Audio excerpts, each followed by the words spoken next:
everybody, Davies here, and I would like to welcome you to another episode of Pop Culture Gems. This is a series where I talk to amazing creators, artists, cosplayers, voice actors, and so much more. If you like the interviews we do with our terrific guests, like, follow, subscribe to our YouTube channel, the CFG channel. We release Pop Culture Gems on all podcast services as well, and also on our main website, confreaksandgeeks.com.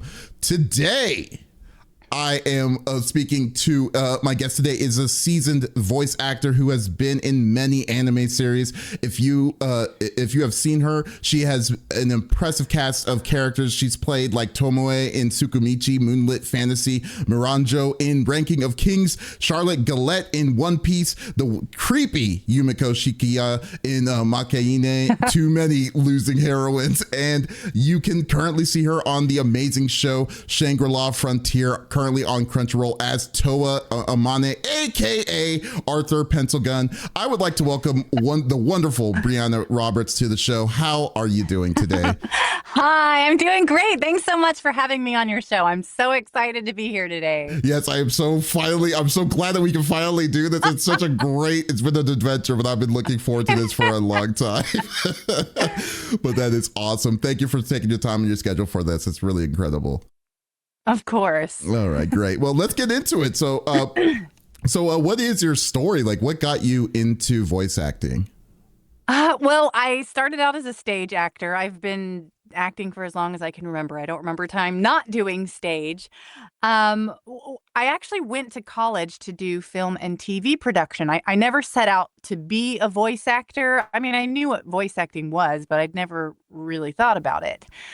So I went to school, I graduated, and I was working as a producer at a small production company, and we were doing original animation. And, you know, like most small production companies, we were on a tight budget. So my boss was like, Brianna, you're a stage actor. Why don't you just voice this character? Save us a buck. You know, I was like, okay, sure. So I got in our booth and I started recording for this character. And I was like, what is this? I love this. Give me more. So I just started looking into it. I found every class that I could take in person in Dallas, online, and different, I've studied with coaches from all over the United States. I've done hundreds and hundreds and hundreds of hours of coaching and lessons now. And so just kind of the rest is history. I still do stage. I'm actually in a play right now that opens on Thursday. Oh, wow. But voiceover has really just become my passion, and I love doing it. And here we are. That is amazing. So, I mean, it's kind of cool when you stumble upon something like voice acting. You don't think about it, and then once you do, it's just like you just caught the bug, essentially. It sounds like. Yeah. Wow, that's incredible. And are you mostly in plays, or was it plays and musicals? Or I used to do more musicals. So in my early 20s, I did a lot of musicals. As I've gotten older, I haven't done as much. Well, for one thing, there's not as many good roles in musicals for mature women. I'm just going to put that out there, universe. So now I primarily do plays, but musical theater is actually where I got my start. I just haven't done any in a really long time. Oh, do you have a favorite musical? Okay, so before the movie, Wicked was my favorite. Okay. Oh, wow. Before the movie. Oh, no. So OG Wicked fan. I also really love the Addams Family musical. If you've never seen it, you should check it out. It's a really, really great, fun musical.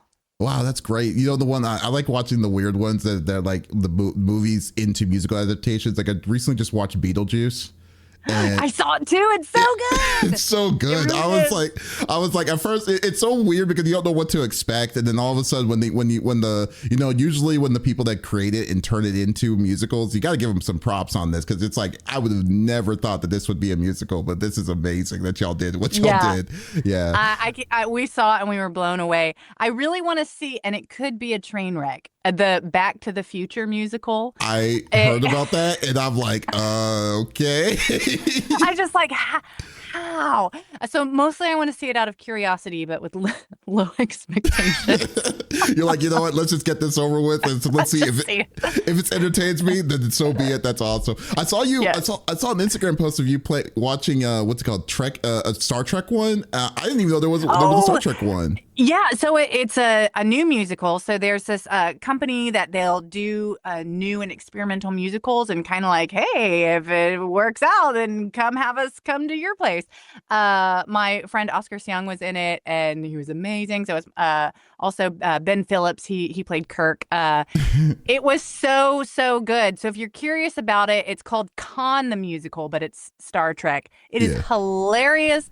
Look it up, invite it to come to your area. You will not be disappointed. That is awesome. You know, it's funny. Like I've always wanted. I love musicals thanks to my mom. But I love musicals. But the one that I have always wanted to watch was Wicked. I never watched Wicked. You've Yeah, never seen. I've never Well, seen did it you in see the play. movie? I did see the movie. I saw the first part of that, which makes me upset because it's like now I have to wait a whole year for the second part. See, Yeah, obviously, live theater is nothing like the cinema. The cinema is is not. still a special experience. But if you ever get a chance to see the live performance, when she sings "Defying Gravity" and the special effects, it's magical. Well, It's to your magical. opinion, though, I'm sorry, kind of going into veer for all this, but like, in your opinion, like, so, like, the original, since you've seen I'm assuming you've seen the original version of Wicked, right? Uh-huh. So you're there when the Dina Menzel and Kirsten Chenoweth and stuff. Like, were you? Oh no, I didn't see with the Dina Menzel. I have seen the one I've seen it a couple times when it's traveled through Oh, okay. Dallas, but I have not seen Adina Menzel. I think she's been retired from Oh, a that long show time, for like a while now. yeah, for a long time now. I just wanted to know because it's always like I wanted to compare with like because when I thought like Ariana Grande is the Good Witch, and you have the girl who played Elphaba, it was amazing. I was just like, oh my god, her music, the music her singing was incredible, especially Gravity. Mm-hmm. Just to say that you're to see the live version of it, it's like, oh, okay, well. We'll see. We'll see. I'm kind of 50-50, but no, that's awesome. That's awesome. Well, you said before that you plan to do projects behind the camera. Like, what made you decide to like go into voice acting more aggressively? Like, was there something specific that you saw that just, or was it just that opportunity? When you got it, you ran with it. Oh, that made me like be like, okay, I really want to do this. I would say it was a slow burn, and I think that's for most people is it takes so long to build your career in voice acting. I mean, you occasionally have those people who like get rocketed to fame and success, but generally it's a slow burn. So you take classes, you network, you meet people, you book your first, tiny role, and you grow and you learn and you get more opportunities, and it slowly like starts snowballing over time. But like I go back and listen to some of my early work and I'm like, ugh, how did I book anything? Oh, God, it was awful. So it's just been slow. And then as my momentum has just picked up over, I mean, gosh, I've been doing it to 12, 13 years, something like that now. Oh, nice. I don't want to say you get more passionate about it, but opportunities inspire you. And working with other creative people inspires you and pushes you to become better yourself. So again, it's a snowball effect. Oh, okay, that's cool. So like, so it wasn't necessarily specifically like anime that you got into. It was just the opportunity between the networking that you did. I had watched one anime when I went in to record at Funimation for the first time. The only anime I had watched was Ancient Magus Bride because small world.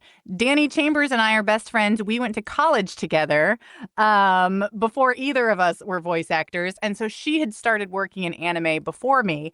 And she was the lead in that. That was her first ever lead role was Ancient Magus Bride. So I watched it because she's my best friend. And so that was like, I watched that show, or I'm trying to remember how long before I actually got called into Funimation because I had an audition anyways. And so my only two experiences with anime were watching Ancient Magus Bride, and then when I got called in for was a show called Conception, which is nothing like Ancient Magus Bride. Yeah. And I was like, okay, hold on. what exactly is anime? It's like, it's like your expectations is one thing. And then once you come in, you're like, I don't know what is going on. And who is this? I was so confused, but I fell in love with it. I've watched so much anime since then. I mean, there's endless bounds of anime to keep watching. And I can't even keep up with the current stuff, but I try to go back and watch some of the classics. Like I've finally finally watched Full Metal Alchemist. I've watched parts of One Piece. I've watched through Fairy Tail. Fairy Tail was one of the first ones that I watched after I started working at Funimation, now Crunchyroll, because that show was still going on, and Danny was like, this is a good classic that you should start with. So I did watch Fairy Tail. So I mean, I've watched a lot since then, but there's still so many like classics that people talk about. It's like, I've never seen it. I'm sorry, I'm a late bloomer. No, I totally understand. It makes sense though. I mean, it's like anime as a genre specifically in itself is just overwhelming. There's no way that anyone can be like, oh, I've seen all of this, or I've seen the go-tos and stuff, because it's always different every generation. So no, it's totally understandable. Especially I can only imagine on the back end side as a voice actor, so I can just be like, oh my goodness. All right. And and like you said before, you have a very strong like stage background. Oh no, I've already asked you that, so never mind, I'm good. I already asked you your favorite musical. We got into the rant already, so there we go. So is there a hobby that you like to do to wind down outside, like when you're outside the booth? I have always really enjoyed reading. I love fantasy novels. I have a toddler now, so reading has been on the back burner since since he was born. But that's something I really, really enjoy doing and have done, different stages of my life, read more. Another thing, a more active hobby that I like to do, I have a giant, like 60-gallon tropical fish tank, and I love it. My husband's like, why do you have this thing? It's so much work. I was like, because I love it. So that's a hobby.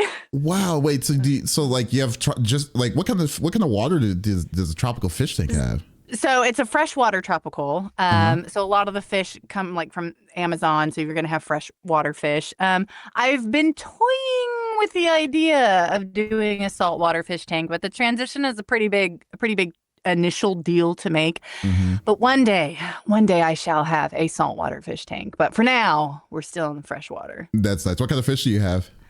Oh, I've got so many. I've got rainbow fish. I've got electric blue acara. I've got clown loaches, which I really love. They're these cute little like orange stripy things with like these little whiskers. Yeah. And it's weird to say they're fish with personality, but they are. They're so cute. I'll just watch them, and they all have, different names and things. Oh, wow. Yeah. I mean, like, I can't even imagine the fish with personality. Oh, but I'm thinking of fish with personality. I'm thinking like Finding Nemo kind of something like that. Most fish don't. Like, you'll have ones that are more like bold and ones that are more timid. But like clown loaches, for whatever reason, hence their name, I guess, that clown, they're very funny and have, to me, very distinctive personalities from each other. I have 3, and they can live for a really long time, and so they slowly get bigger over the span of their life. But anyway, so I'll nerd out with anyone who wants to talk about fish. I will. My husband's like, I'll talk with you about anything but fish. Find someone else to talk to you about. That's funny. That's the line. That's where it's drawn. It's like, okay, here you go. It's like, listen, I love you. He does not care about my fish. Oh, that's funny. Is there like a character that you have played that surprised you, that had somewhat of like, a fan following, or a fairly big size fan following for what you played? So Shikia in Makine or whatever. I don't know how I don't know the pronunciation. I've heard it said so many different. I'm in the show and I've heard it said different ways. She's just like a really small recurring character in the show, but she is so weird. And so she was surprising how much people liked her for as little as she appears. As far as like where I was surprised how much people like the show, people really like the show tying it out with tying the knot with an no, I know I work in anime, but I can never get the titles right. Tying the knot with an Amagami sister. I play kind of like the big sister aunt caretaker role. People really like this show, and I was not expecting people, because you have shows like this, harem shows, they're a dime a dozen. Yeah. And so I wasn't expecting so many people to like it, and people really do. And they really like the character Mahiru, who I play. She just again pops, in and out throughout the season. So that one was surprising for one of my current shows that I'm in. I'm Mhm. trying to think. I can't think of any in the past that like super surprised me. You know what I'm Uh, actually surprised about? It's actually interesting. 'Cause, like it's hard for me. Like I said, it's hard for me to watch animes because it's just so many. I like to read as much as I can. mhm. But when I go to conventions, I was just seeing all the like fan arts and stuff. Was the person that didn't even have a name? It was I think it was in My Hero. The tail fox woman. That Oh yeah, giant. yeah. Yeah. They just call her the ordinary woman. She doesn't have a name. But she's so cute. So I She guess that's why is. people like Yeah. her. Yeah, I Yeah. was like, "What is going?" Like when I saw so much fan art of it, I was like, "What is going on? Did I miss something here?" Or It's weird because usually those small side characters that don't even have names, they don't get like super cool character design. Mhm. And she did. Like she's so cute. So that's probably why people like her so much because she's super unique. And I wish she had come back more. I know, right? It's like, oh, she was saved, and then she was she was like the vehicle that made the main character like grow a little bit more, and then that was it. And then it's like, Yeah. it's like okay, Yeah, now cool. she's gone. It's like, And oh, now come she's back, gone. Fox Girl. It's like we missed you. It was too short. Yeah, there you go. and I won't say that you're typecasted, but like I noticed that you play a lot of motherly roles in several anime series, and like Look, I've got my Anna Mom shirt on. my my my friend Emily Fajardo made it. that is a made it for great. me. That is if you go to. I hope when you go to shows, you have like you're wearing that. That's perfect. I mean, I was just like, wow, she's in a lot of. She's not the main character, but she's in a lot of motherly roles. It's kind of interesting. And So many. yes, and I know that like when you audition for a role per se, like voice actors usually do not know what the roles that they're going to play. But like, however, the amount of times you consistently have been playing these roles or chosen monthly roles is very, very interesting and kind of like question marking for my mind. Like, do you have like any idea why that is?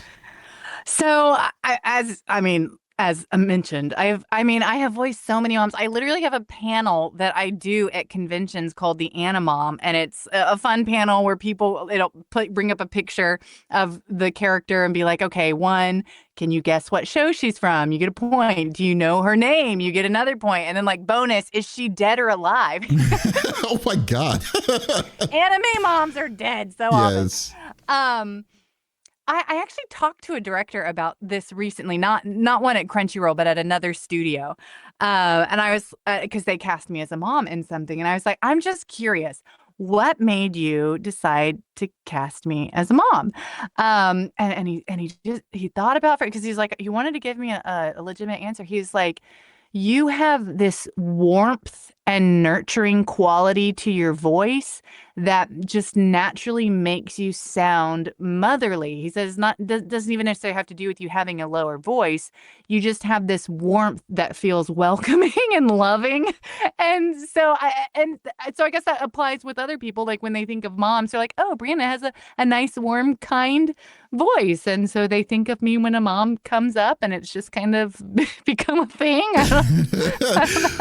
But it's like I mean, not like if people are I mean, I'm not saying that you don't have a warm voice because you really definitely do, but like if you're wanting to get something, like are you wanting something more normally than being just a motherly? I mean, for these roles, like are you aiming for something like to be the main character, like I mean, I think anything we're like all that? aiming and hoping to be a main character. I've been doing it long enough that I have also come to terms with the fact that I do have a lower voice. And typically your anime leads are going to be your cute, very young sounding teenagers. And though I can play a teenager, especially more like a snarky or tough teenager, it's going to go to, your people who naturally fall in that vocal range. So there just aren't going to be as many opportunities for lead roles in my vocal range in anime. They come around from time to time. There's several of us, Elizabeth Maxwell, Michelle Rojas, of course, Colleen Klinkenbeard, that all have like lower register, and things come around from time to time. Caitlin Barr, she's another one. But so we all, of course, aim and aspire wanting to be, and I don't just want to say lead characters, but we're actors. We Yeah. want to create. Mhm. And usually the larger the role, the more character development and arc you get to experiment and work through as an actor. Whereas with a mom, I'll say, having voiced 1,000 moms, they pop in and out of episodes and they help carry the plot along, but they don't necessarily have their own character arc. Like, they're not really any different from the beginning to the end. And so as an actor, it's fun and engaging and challenging to do a character that you get to watch their growth and their change.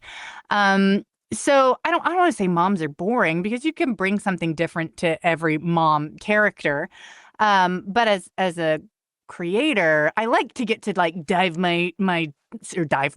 sink my teeth into something like Miranjo in Ranking of Kings. Like, what an awesome story arc Incredible. that she gets to have. That was so amazing to get to work through that for that whole season. I mean, she is completely different from where you're first introduced to her to where she is at the end of the show. So I mean, I'm happy to voice moms. I get paid for it. So I have a hashtag, Yeah. But I always am looking and wanting to do other types of things too.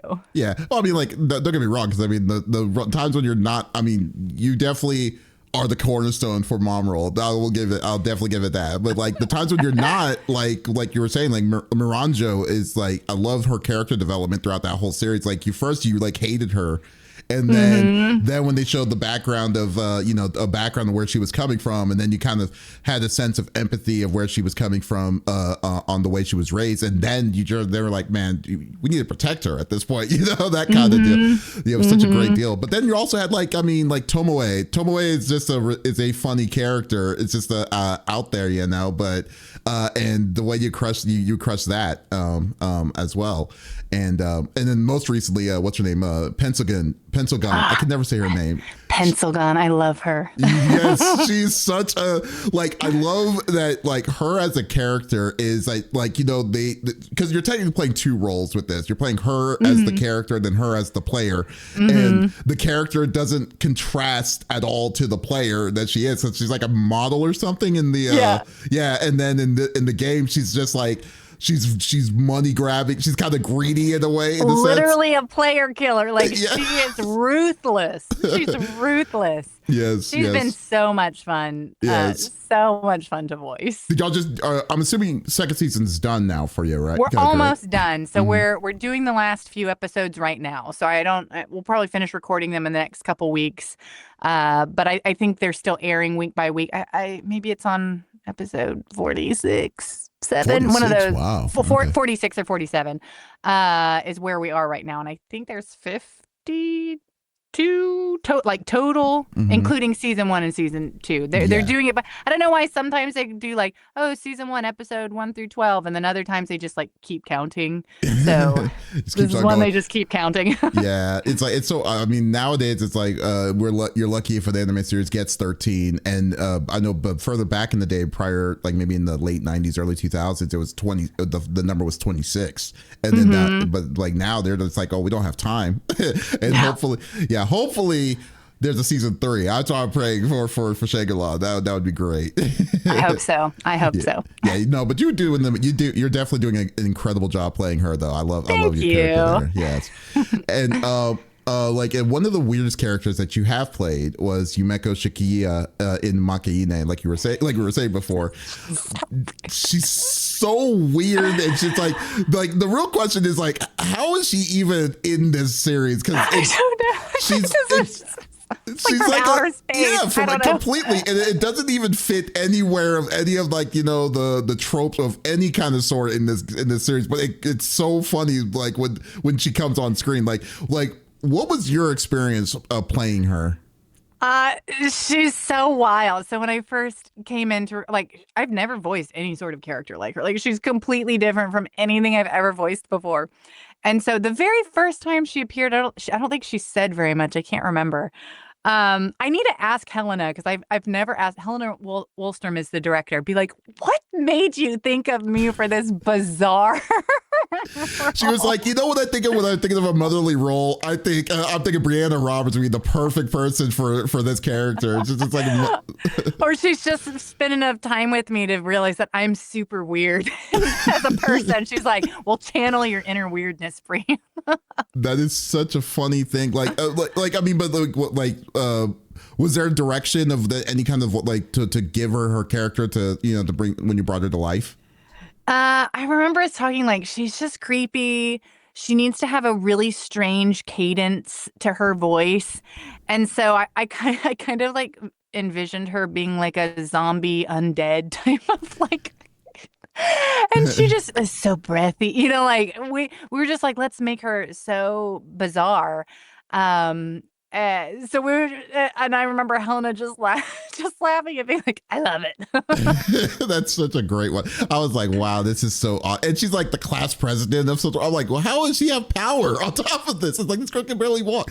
It's such a very interesting character. I was like, wow, okay, well, yeah, and like a character that you also like we were saying earlier, like Toa Amane in Shangri-La. Like, I don't know about you, but she is different.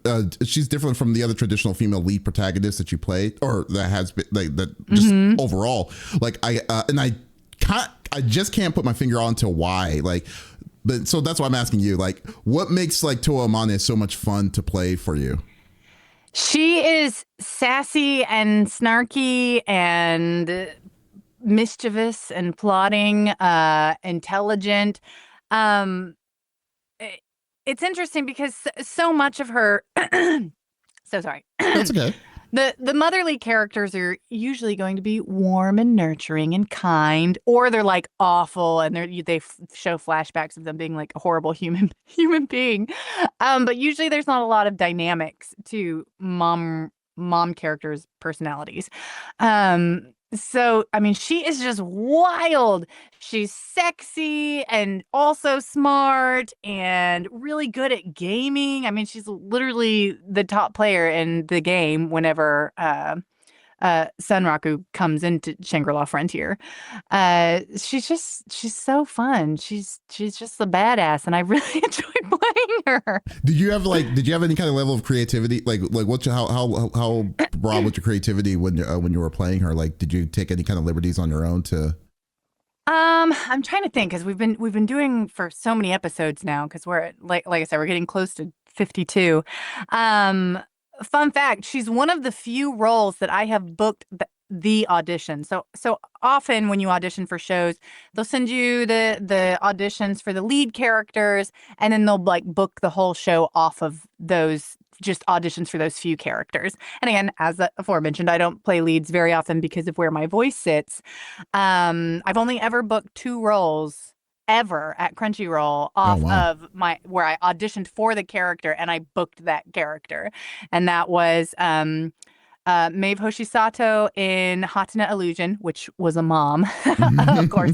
That was one of my earlier roles, actually. And then this one, Arthur Penselgon in Shangri-La Frontier.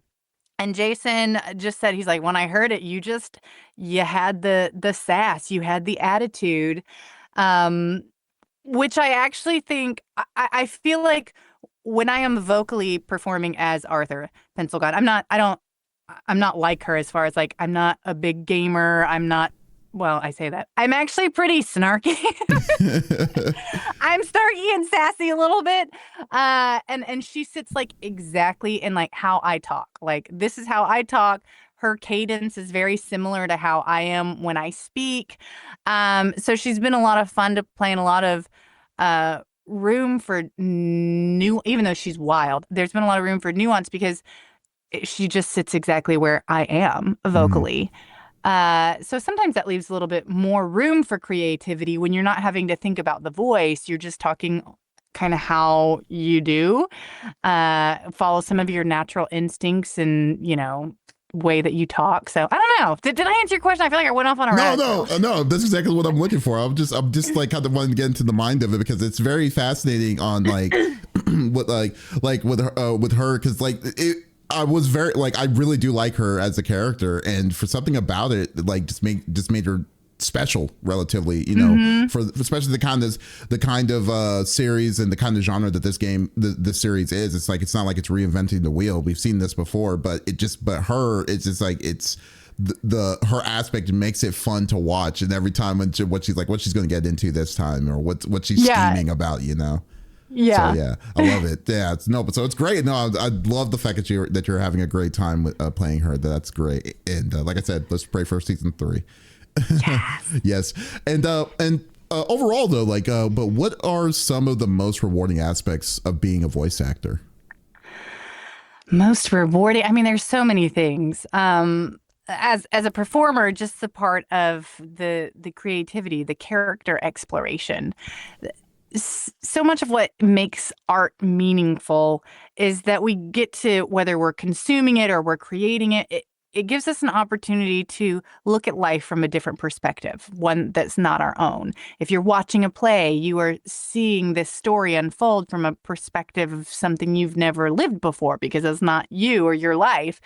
And so getting to explore other stories and other people, it broadens your worldview. It helps you have a better understanding of the people around you.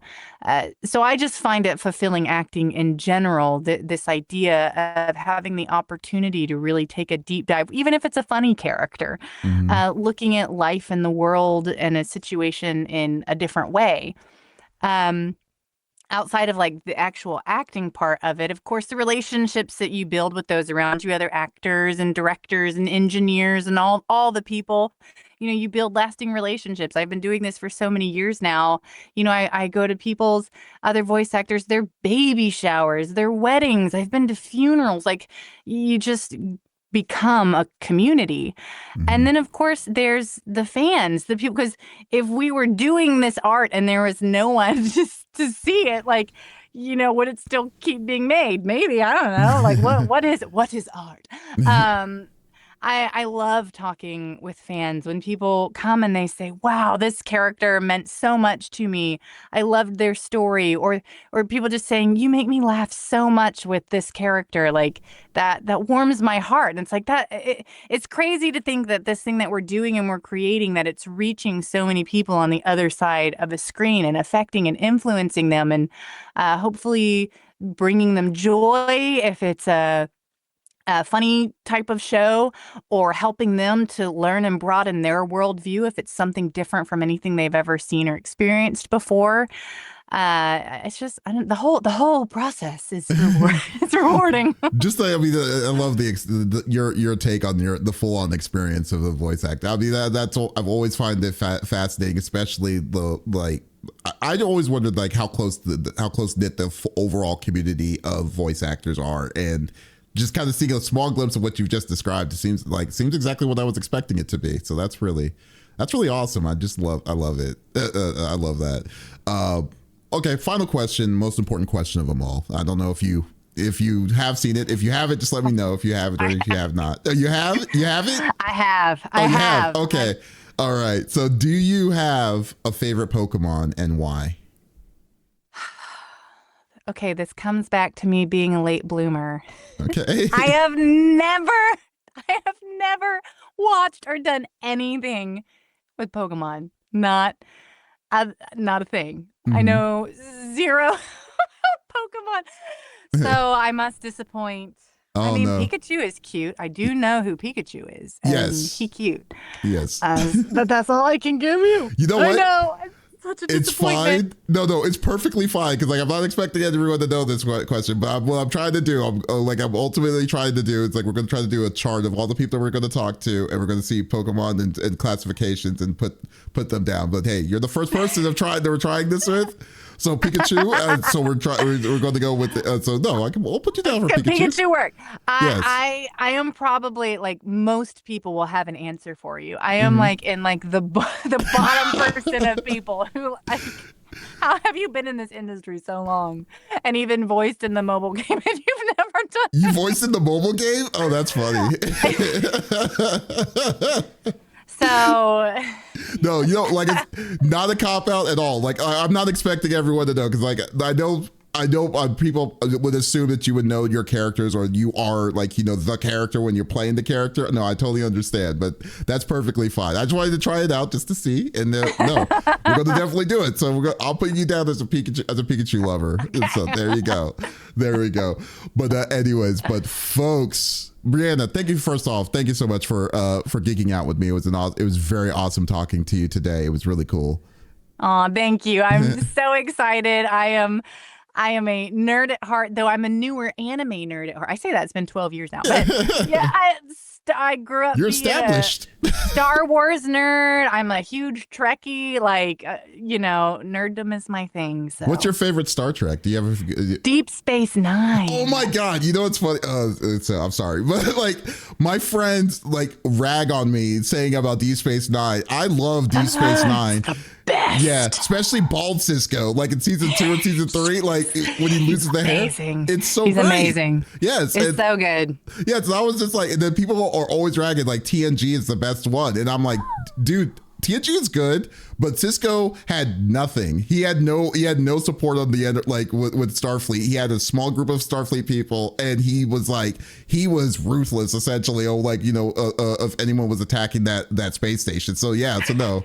And we could get into I could talk for a long time. I know. I love Deep Space Nine so much. I know. So no, see, there you go. See, that's what I should have asked. What's your favorite Star Trek? but folks, thank you for listening to this awesome interview with Brianna Roberts. If you'd like to listen to more awesome interviews like this, you could definitely go check it out on all podcast services on Pop Culture Gems, or check out our website on confreaksandgeeks.com. So once again, this is Davis and Brianna signing out. Y'all take it easy. Bye, guys.